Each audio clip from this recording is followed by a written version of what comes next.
तो दोस्तों हमारे एक व्यूवर की रिक्वेस्ट आ रही थी कि सर क्वांटिफायर्स के बारे में बताइए। क्वांटिफायर्स मीन्स जो कि आपको किसी चीज की गणना के या फिर संख्या या फिर मात्रा के बारे में बताते हैं कि वो कितनी है।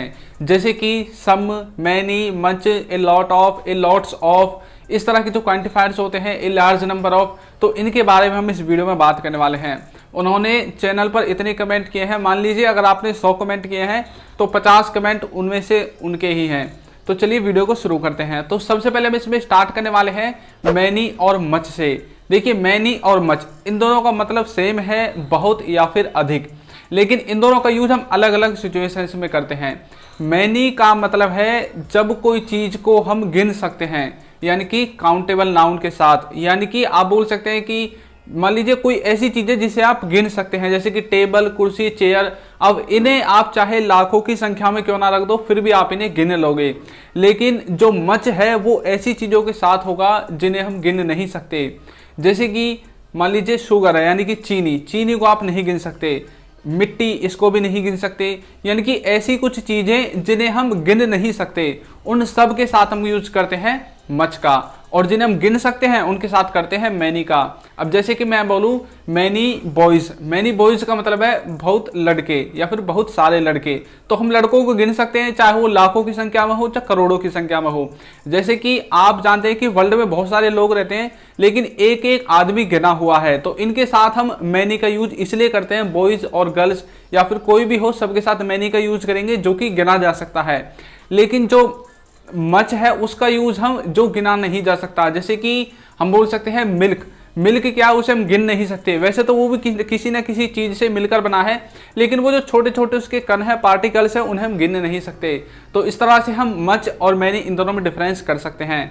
लेकिन एक बात आप इसमें हमेशा याद रखना कि जो ये आपका मच और मैनी है, ये आपका ऑब्जेक्ट के रूप में कभी भी प्रयोग नहीं होगा। इसे आप सब्जेक्ट के रूप में कर सकते।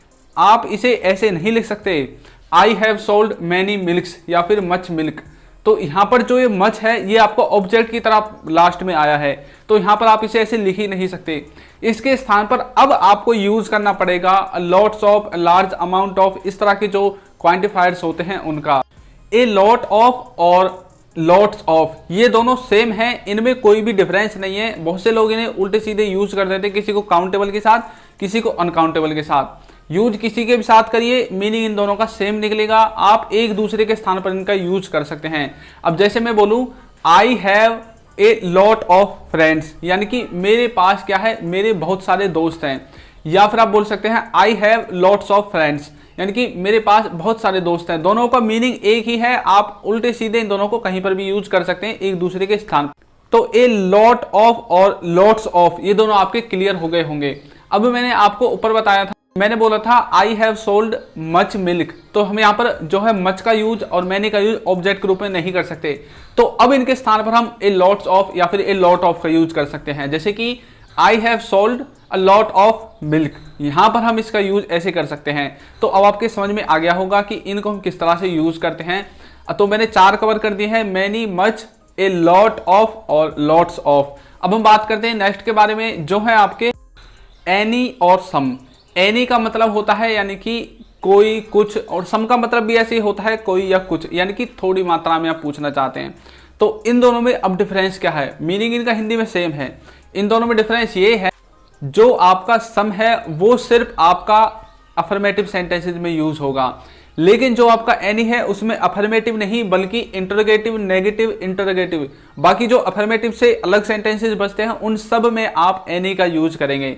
अब जैसे मैं आपको एग्जांपल दूं, सबसे पहले एनी के एग्जांपल देखिए, I don't have any book, यानी कि मेरे पास कोई भी बुक नहीं है। इस तरह से आप बोल सकते हैं। ये हो गया आपका जो है नेगेटिव का। यदि हम इसे इंटरोगेटिव में बोलेंगे हैव यू एनी बुक, यानी कि क्या तुम्हारे पास कोई किताब है, तो ये आपका इंटरोगेटिव में है। अब आप देखिए नेगेटिव और इंटरोगेटिव दोनों में हमने एनी का यूज किया है। यहाँ पर हम सम का यूज नहीं कर सकते, वो गलत होगा। सम का यूज अफर्मेटिव में करेंगे, जैसे कि आई हैव सम पेन्स, यानी कि मेरे पास कुछ पेन्स हैं, यानी कि मेरे पास कुछ पेन है। इस तरह से आप इसे बनाएंगे। ही हैज सम बुक्स, यानी कि उसके पास कुछ बुक हैं, किताबें हैं। तो इस तरह से जो है आपका सम और एनी, इन दोनों में आप डिफरेंस कर सकते हैं। तो आशा है कि आपको यहाँ तक वीडियो समझ में आ गई है।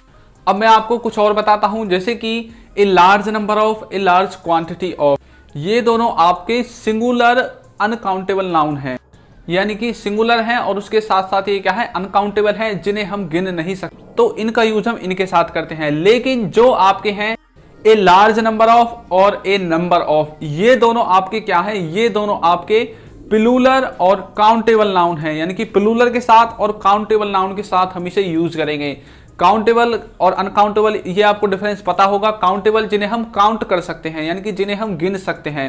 अनकाउंटेबल जिन्हें हम गिन नहीं सकते, जैसे कि मैंने आपको दूध और लड़कों का एग्जाम्पल दिया था। और जो दूसरा है, इसमें मैंने बोला था, ये जो मैंने बोला था नाउन, नाउन का मतलब है कि हमारे आसपास की कोई भी वस्तु या फिर कुछ भी चीज हो, वो नाउन कहलाती है, जिसका कुछ नाम है। और उसके बाद मैंने बोला था सिंगुलर और प्लूरल। सिंगुलर का मतलब होता है कोई एक चीज, लेकिन प्लूरल का मतलब होता है एक से ज्यादा चीजें। तो आशा है कि आपको वीडियो जो है समझ में आ गई है। यदि आपको वीडियो समझ में आ गई है तो कमेंट बॉक्स में बताना बिल्कुल ना भूलें, और वीडियो आपको कैसी लगी है जरूर बताइएगा। Thank you.